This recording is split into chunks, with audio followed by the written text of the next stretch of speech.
Sedangkan untuk perkara tipikor yang berkaitan dengan kerugian keuangan negara, Kejaksaan Agung telah memberikan himbauan kepada jajaran untuk tindak pidana korupsi kerugian keuangan negara di bawah 50 juta untuk diselesaikan dengan cara pengembalian kerugian keuangan negara sebagai upaya pelaksanaan proses hukum secara cepat, sederhana, dan biaya ringan. Pernyataan Jaksa Agung Sanitiar Burhanuddin saat rapat dengan Komisi 3 DPR RI 27 Januari lalu bisa multitafsir. Karena alasan demi proses hukum yang cepat, sederhana, dan biaya ringan, para koruptor yang mencuri uang negara dengan besaran mencapai 50 juta rupiah tak perlu khawatir untuk mendapat hukuman. Tinggal kembalikan uangnya, selesai perkara. Atau bagaimana?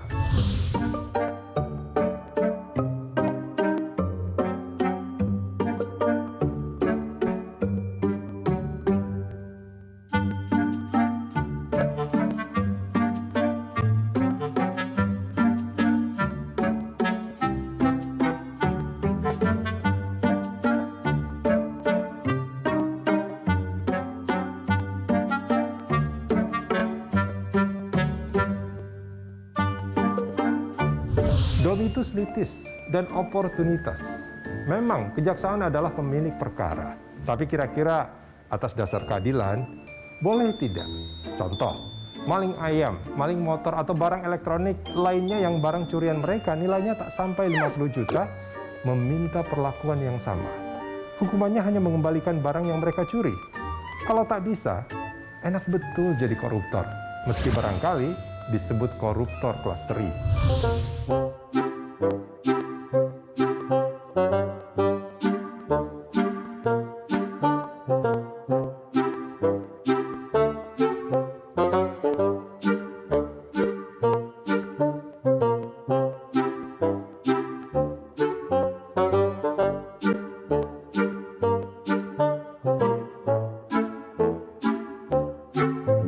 Di negeri ini, korupsi itu termasuk kejahatan luar biasa, sekelas dengan kejahatan terorisme dan narkoba, merusak.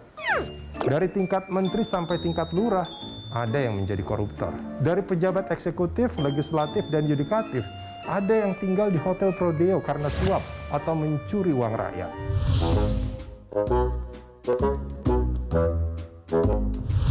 Kita tak setuju pada pendapat bahwa korupsi telah membudaya.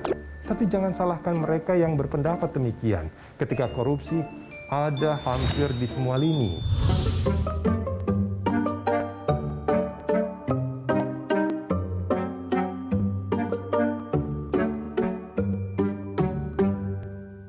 Sebelumnya, publik sempat terhenyak ketika Kejaksaan Agung akan menuntut hukuman mati dalam kasus korupsi Asabri. Ini bukan soal hukuman matinya, tapi soal tuntutan maksimal bagi para koruptor. Seperti menandakan negara sungguh-sungguh dalam upaya pemberantasan korupsi.